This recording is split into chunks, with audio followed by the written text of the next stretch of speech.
10호 태풍 하이선이 일본 규슈 지역을 거쳐서 북쪽으로 올라오고 있는데요. 내일 오전 동해안을 스치듯 지나갈 것으로 보입니다. 하지만 강풍 반경이 350km가 넘고 많은 비를 뿌릴 것으로 보여 동해안뿐 아니라 내륙 지역에서도 철저한 대비가 필요한 상황인데요.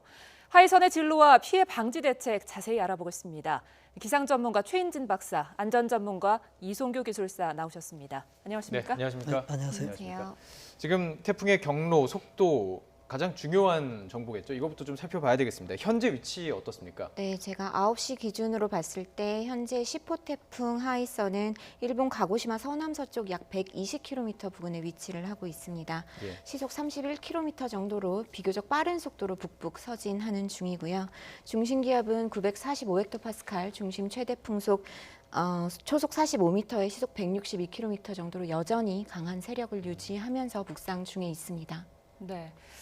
태풍 진로가 동해안을 스치듯이 지나간다고 했는데요. 그렇다면 이 태풍의 중심이 육지에서 어느 정도나 가깝게 지나가는 겁니까? 네, 7시에 기상청에서 발표한 자료를 보면 부산에 내일 8시 정도에 근접했을 때 약 50km 정도, 그리고 강릉에 내일 오후 2시쯤 접근했을 때 약 80km 정도로 예상을 했었는데요. 네. 지금 바로 직전에 10시에 발표한 자료를 보니까 그보다는 조금 더 내륙적으로, 즉 서쪽으로 네. 이동 경로를 다시 발표하였거든요. 그래서 예. 이보다는 조금 더 가깝게 동해안을 지나갈 것으로 보입니다. 그럼 시간이 지날수록 더 가까워질 가능성이 있다고 봐야 되겠군요.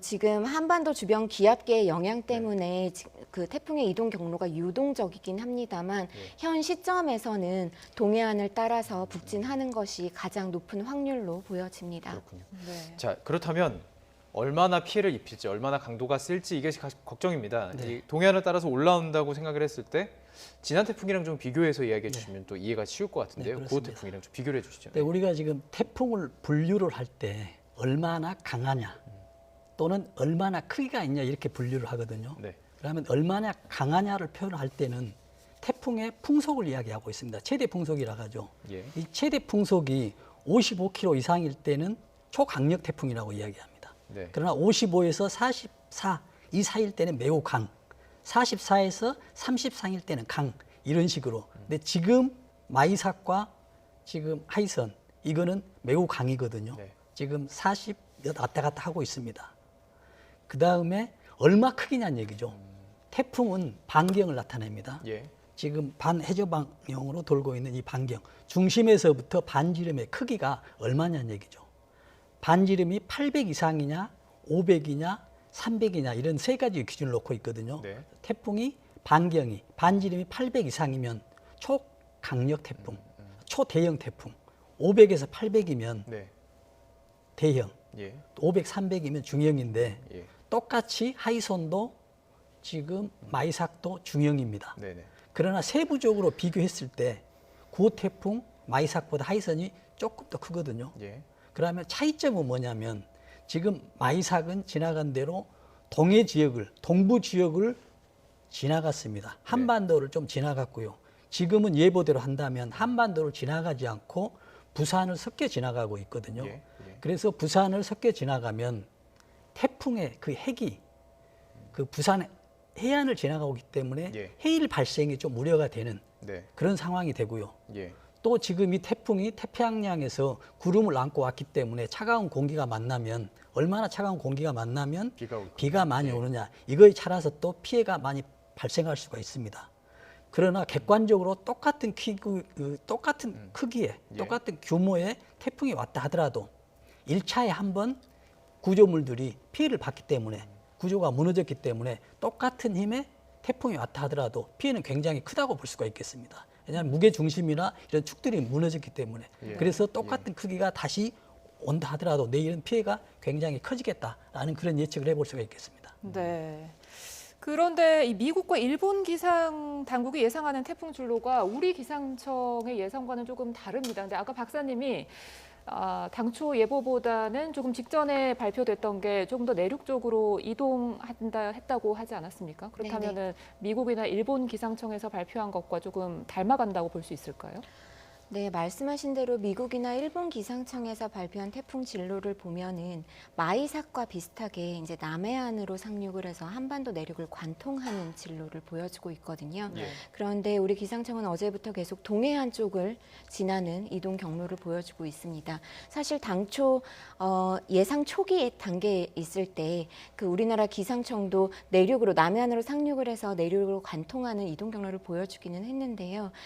주변 한반도 주변의 기압계나 또는 태풍의 지금 현재의 위치, 뭐 기압의 강도 이런 것들을 이제 고려를 하면서 조금씩 보정해 나가는 작업을 하게 되는 것이거든요. 예. 그래서 지금 우리나라 기상청은 동해안을 스쳐 지나가는 것으로 발표를 한 것으로 보입니다. 8호, 9호 때를 보면은 우리나라 기상청에서 이야기했던 경로가 거의 맞게 지금 같습니다. 그렇다면 10호 태풍도 동해안을 스치듯 지나가는 것을 조금 더 무게를 가지고 보면 되겠군요. 일단 현재로서는 확률이 높다고 보여집니다. 자, 그렇다면 동해안을 스치듯 지나간다면은 피해 우려되는 그 관점에서 볼 때는 어떨까요? 이게 더 위험한 건지 아니면 더 좀 나은 건지 궁금합니다. 지금 동해안 해안을 스쳐 지나갔을 때 가장 중요한 게 해일입니다.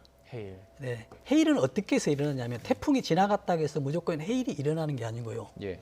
태풍에는 큰 원이 있지 않습니까? 반경 뭐 500km 이런 태풍이 지나가면 여기에 태풍의 핵이 있습니다. 태풍의 눈이라고 하죠. 이 눈의 크기가 10km에서 40km 정도 됩니다. 그러면 이 부분에서는 압력이 굉장히 낮아져요. 예. 그러면은 이 큰 태풍이 지나가면서 양쪽에 있는 구름의 무게가 바다를 눌러주면 그러니까 마치 이렇게 물을 동그라미 누르듯이 그렇습니다. 이렇게 그러면 올라오군요. 가운데 태풍의 눈이 있는 것이 올라가게 되거든요.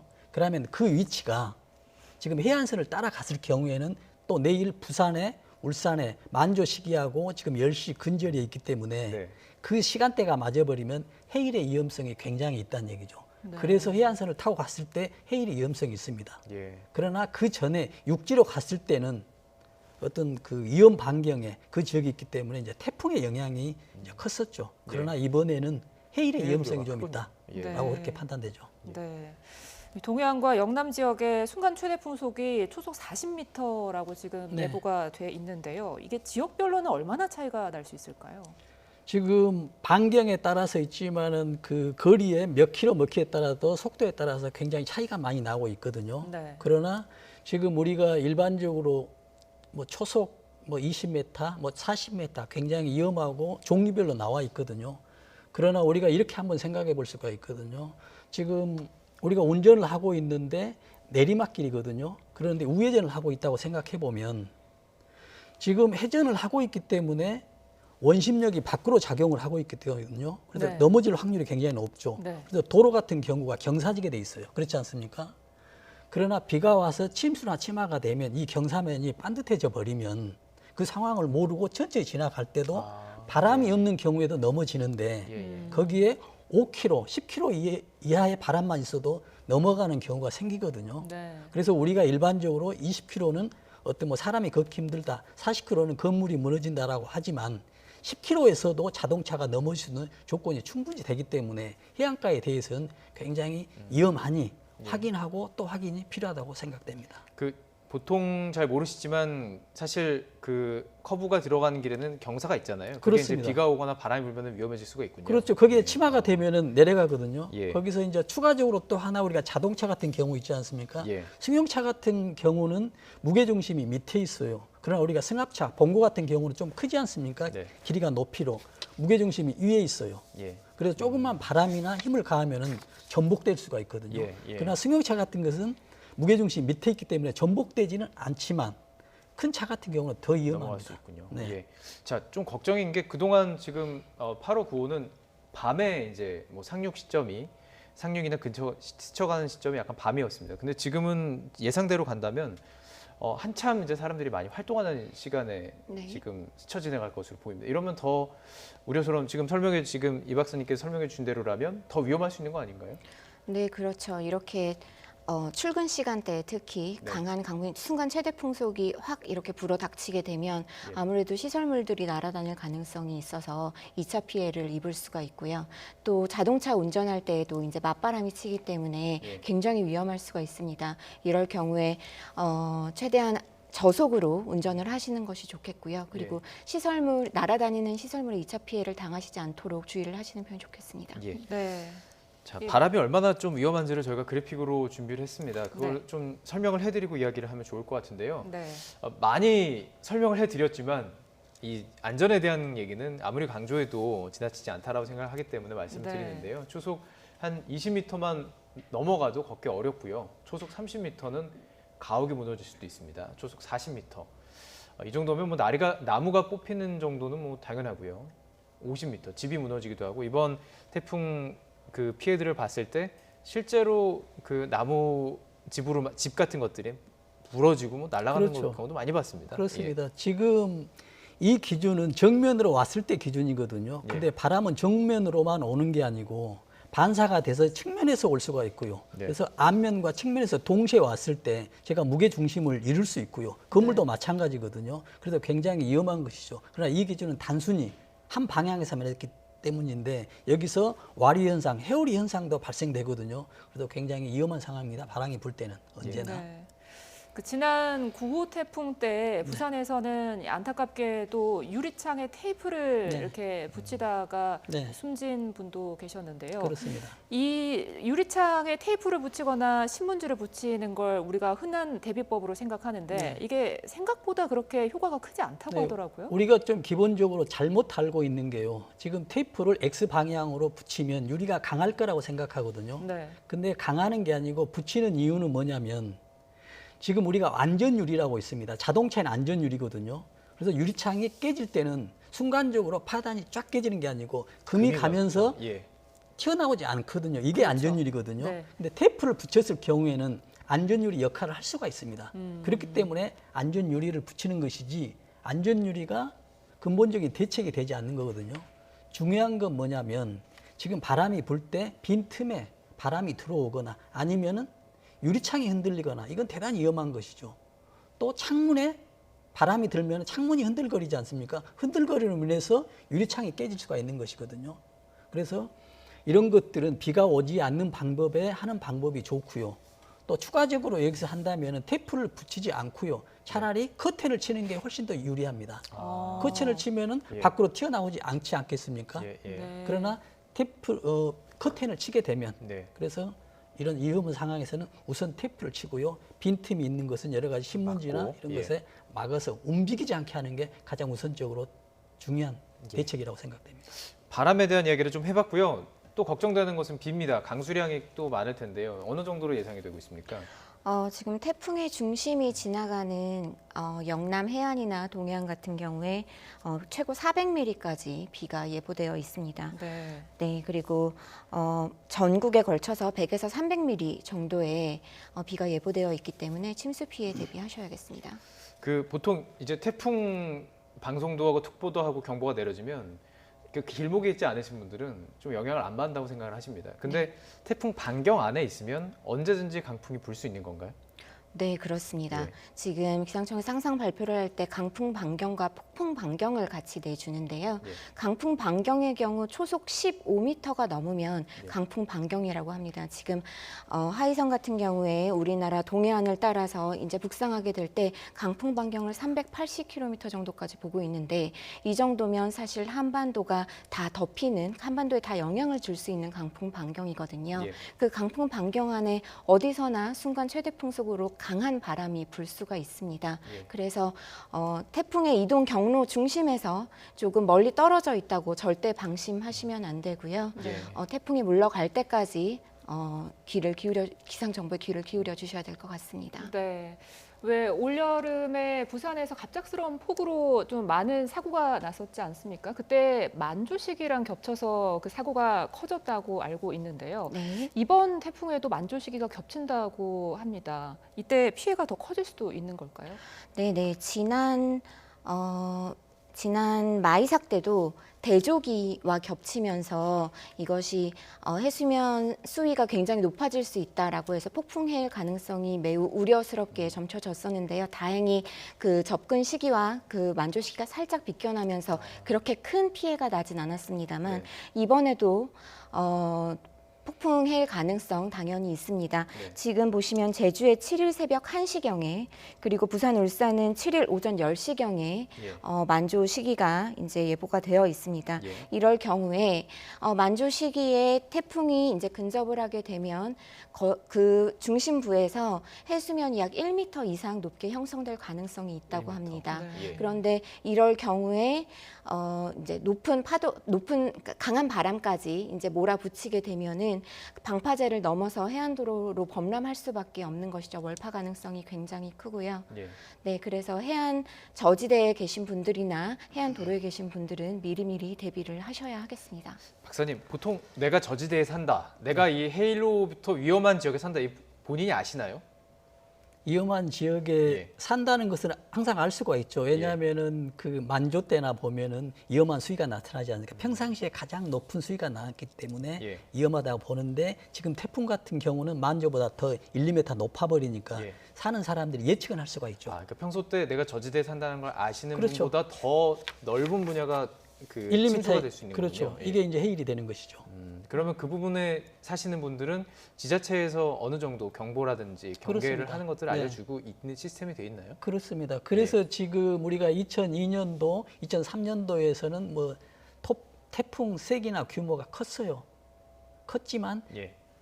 그때 사망한 사람들이 200명 가까이 약 400명 정도 됐었거든요. 예. 어마어마한 사망이 됐었죠. 그러나 지금 한 20년 전이거든요. 예. 그때는 지자체의 어떤 대응 능력이나 시스템 또 우리 국민들의 안전의식 이런 것들이 굉장히 낮았기 때문에 사망자가 많았다고 생각됩니다. 그러나 지금은 똑같은 그런 상황이 왔더라도 아마 그 정도의 사망자는 나타나지 않을 거라고 생각하고 있습니다. 그럼 내일 이제 만조 시기에 겹치는 태풍이 올라오는 시기에 이 네. 동해안에 사시는 분들은 다 내가 포함이 된다고 생각하고 그렇죠. 어느 어떻게 정도? 대비를 하면 좋을까요? 예.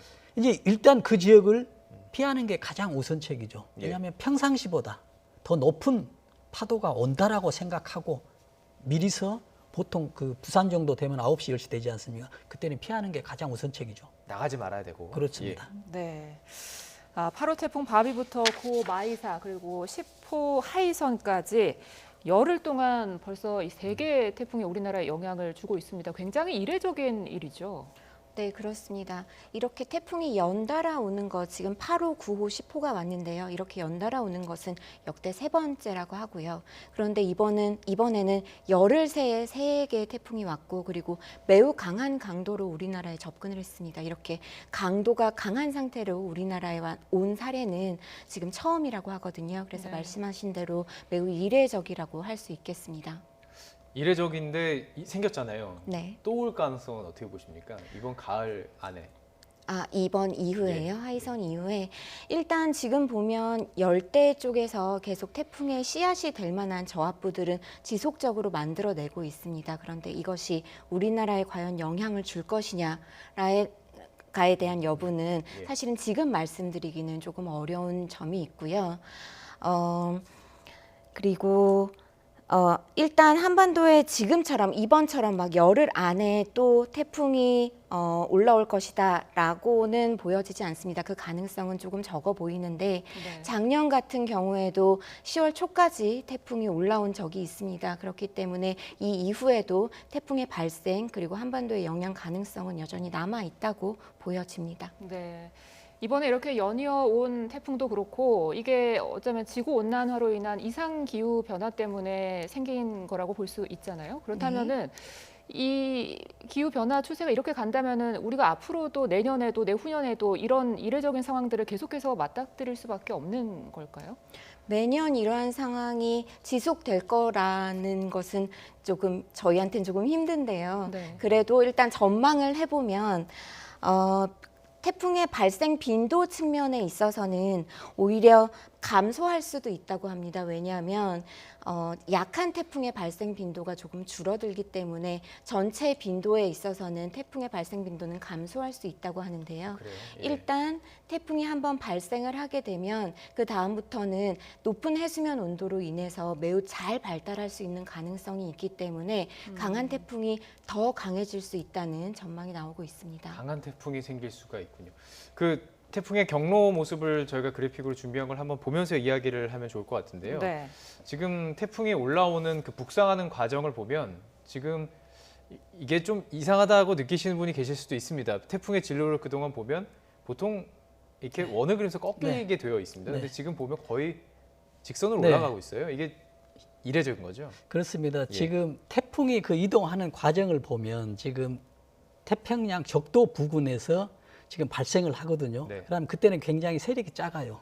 그래서 구름이 형성이 돼서 위로 올라가면서 지구의 자전에 의해서 반시계 방향 회전력에 의해서 위로 올라가거든요. 예. 굉장히 작습니다. 그래서 작아서 올라가는데 이 구름대는 북쪽으로 가려고 하거든요. 북극으로. 왜냐하면 그쪽엔 압력이 낮기 때문에 네. 가려고 하는데 적도 부근에서는 바람이 불어요. 어떤 바람이 부냐면 무역풍이 붑니다. 네. 동쪽에서 서로 불어요. 그래서 서로 불면서 가는데 얘는 올라가려고 하니 왼쪽이 약간 경사지게 올라가죠. 예. 이렇게 점점 올라갑니다. 그러는데 위도가 좀 높아지잖아요. 그러면 이 무역풍이 없어져요. 네. 어떤 바람이 부냐면 편서풍이 붑니다. 예. 서쪽에서 바람이 불어요. 그러면 이렇게 이제 올라가죠. 네. 그래서 반시계방향에 시계 방향의 포물선으로 이렇게 올라가고 있거든요. 예. 그런데 이거는 어느 정도 시간을 잡고 바로 직선을 향하고 있어요.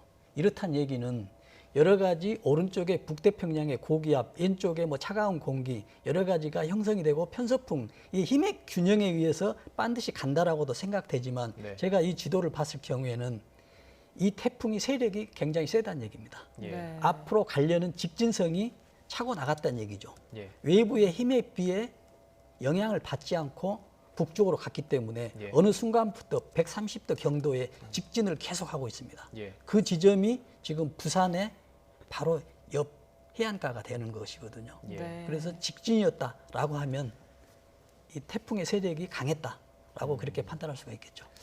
최 박사님, 이게 예상대로 쭉 올라가게 되면 이제 열대저하포로 약간 약화되는 시점은 어느 정도로 보면 될까요? 온대 저하포죠. 온대저하포 죄송합니다. 예. 온대 저하포로 약화되는 시점은 9월 8일 오전쯤으로 보고 있습니다. 예. 아마도 북한 해안으로 들어간 다음에 중국 쪽에서 온대 저기압으로 약화될 것으로 온대 전망하고 저기압으로? 있습니다. 네.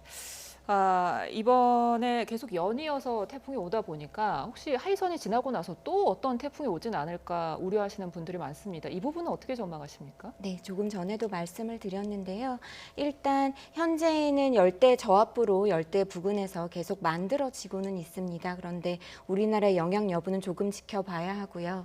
그다음에 최근 슈퍼컴 예측 결과를 보면 일단은 단기간에 한반도에 미칠 영향은 보이지가 않고 있거든요. 따라서 며칠 안에 또 태풍이 발생할 거다라고 보기는 조금 힘든 측면이 있습니다. 하지만 이제 10월 초까지 일반적으로 태풍이 발생하기도 합니다. 작년 같은 경우에 10월 초에 미탁이라는 태풍이 발생해서 한반도 내륙을 관통한 바 있거든요. 예. 그렇기 때문에 지속적으로 모니터링을 하면서 발생 여부와 그리고 한반도 영향 여부를 살펴보아야 할 것 같습니다. 가을 태풍이 좀 여름 태풍보다 위협적이다 이런 말이 있는데 이게 맞는 이야기인가요? 네, 맞습니다. 일단 8월 말에서 9월 초가 되면 사실은 육지는 온도가 점점 내려가는 시기인데요. 해수면 온도는 그렇지가 않습니다. 해수면 온도는 여전히 높게 형성이 되고 있기 때문에 일단 태풍이 한번 발생하게 되면 많은 에너지를 공급받으면서 강하게 발달을 할 수가 있고요. 그리고 또 하나는 앞서도 말씀드린 적이 있지만 이제 태풍의 길이 이제 북태평양 고기압이 수축을 하면서 태풍의 길이 우리나라 쪽으로 열리기 때문에 조금 더 근접할 가능성이 높다 이렇게 말씀을 드릴 수가 있고 그리고 한반도 북서쪽에 차고 건조한 기단이 내려오게 되면서 이 강한 저기압인 태풍과 맞닿게 되면 매우 강한 강수대를 형성할 수 있습니다. 네, 지난 루사 때 그래서 강수가 굉장히 많이 왔던 것이거든요. 네, 그렇기 때문에 가을 태풍이 조금 더 위력적이라고 볼 수 있습니다. 네. 다시 이번 태풍 이야기를 조금 더 해보죠. 이미 지난 여름에 장마도 굉장히 길었고 또 앞선 태풍도 있어서 지반이 좀 많이 약해졌을 것 같은데요. 그렇습니다. 이번에 산사태 피해도 우려가 되죠. 그렇습니다. 지금 산사태가 굉장히 위험하죠. 왜냐하면 이 앞에 두 번에 걸쳐서 산사태가 일어났거든요. 네. 그렇다는 얘기는 축대가 무너졌다는 얘기예요. 그래서 겨우 버티고 있다라고 해도 뭐 과언이 아니겠죠. 그런 상황에서 또 다시 태풍이나 폭우가 온다면 연쇄적으로 연달아서 지금 사고가 날 수 있는 상황이 되거든요. 그래서 굉장히 주의하게 또 위험한 상황에서 거기 주변에 거주하는 사람이나 생활하는 사람들은 어떤 관찰할 필요가 있다고 보여집니다.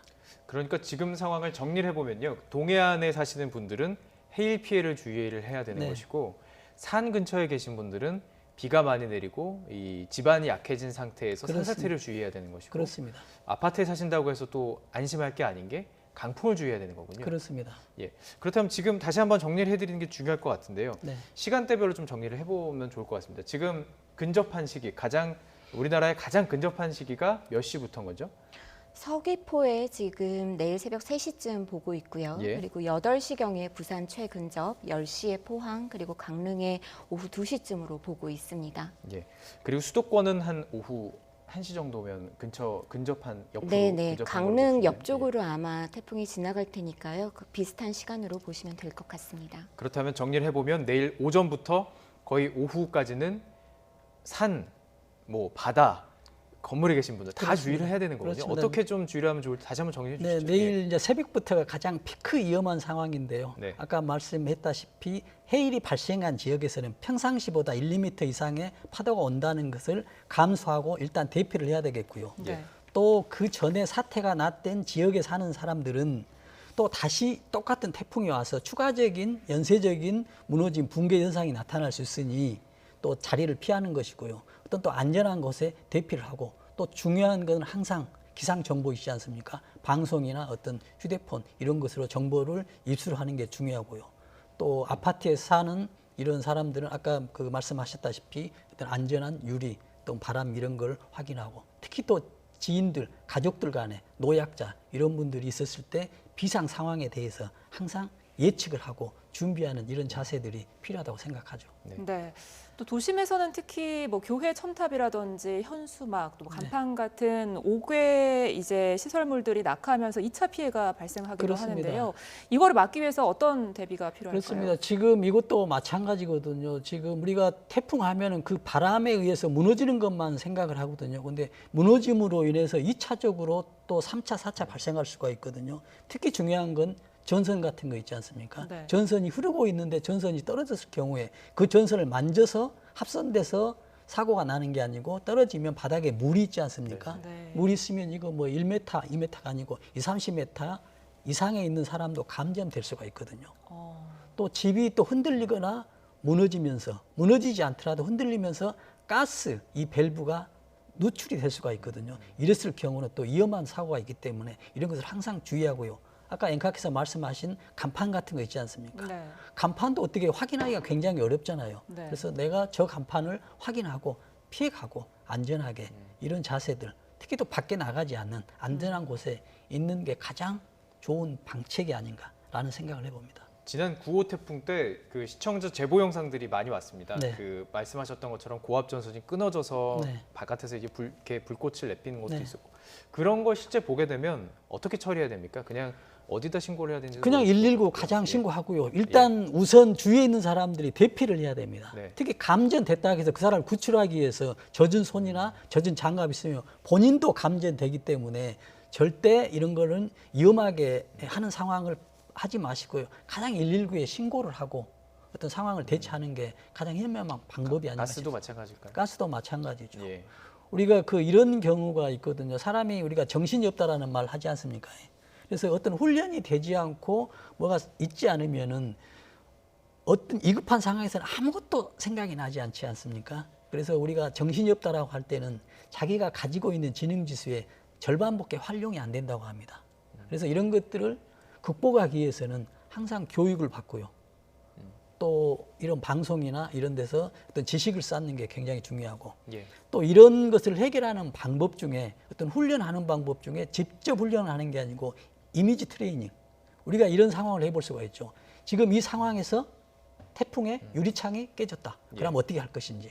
이 상황에서 대피를 해야 된다라고 했을 경우에 우리가 무엇을 들고 가야 되는지 예. 이런 것들을 가상으로 이미지로 어떤 트레이닝 훈련하면 예. 실제 이런 상황이 돼 있을 경우에 대비할 수 있는 이런 조건들이 상황이 된다라고 그렇게 얘기할 수가 있습니다. 마지막으로 최 박사님 그 기상청 얘기를 짧게 질문 드리고 싶습니다. 지금 기상청을 우리가 믿고 당연히 이제 그 정보를 신뢰할 수밖에 없는데요. 지금 태풍 계속 경보 관계들 지금 계속 경로들 나왔던 내용들 어떻게 평가하십니까? 지금 믿을만 한 거죠? 지난 8호와 9호 태풍 때 네. 다른 해외 기상청 경로와 다르게 예측을 해서 조금 시험대 위에 올랐었는데요. 네. 다행히 우리나라 기상청의 경로대로 태풍이 이동을 했었습니다. 네. 이번에도 저는 그렇게 될 것이라고 믿고 싶고요. 예. 네. 알겠습니다. 예. 기상청에서 계속 나오는 주의보, 뭐 경계특보 이 부분에 주의를 하시고 저희가 정리했던 대로 내일 그냥 일과 시간에는 계속 주의 단계를 스스로 발령을 해서 네. 주의를 하시는 게 가장 좋을 것 같습니다. 네. 네, 기상 전문가 최인진 박사 또 안전 전문가 이송규 기술사와 이야기 나눠봤습니다. 고맙습니다.